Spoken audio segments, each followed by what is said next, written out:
শেখ হাসিনা গত ১৬ বছর মানুষের অধিকার হরণ করেছেন, গুম খুন করেছেন, তার বিচার নিশ্চিত করতে হবে বলে মন্তব্য করেছেন জাতীয় নাগরিক পার্টির আহ্বায়ক নাহিদ ইসলাম।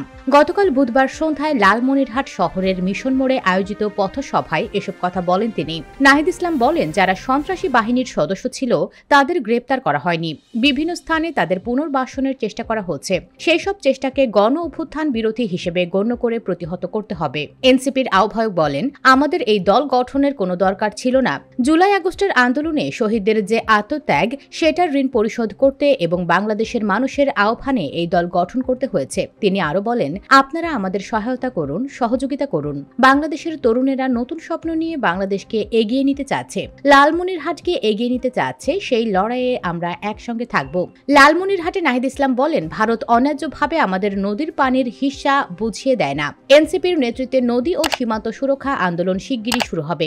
আমরা এই অঞ্চলের মানুষের নদীর অধিকার, সীমান্তে বেঁচে থাকার অধিকার আদায় করে ছাড়ব। এনসিপির মুখ্য সংগঠক উত্তরাঞ্চল সার্জিস আলমের সভাপতিত্বে পথসভায় অন্যদের মধ্যে বক্তব্য দেন দলের মুখ্য সংগঠক দক্ষিণাঞ্চল হাসনাত আব্দুল্লাহ, মুখ্য সমন্বয়কারী নাসির উদ্দিন পাটোয়ারি। এর আগে দুপুরে কুড়িগ্রামের ঘোষপাড়া ও রাজারহাটের পথসভায় নাহিদ ইসলাম বক্তব্য দেন।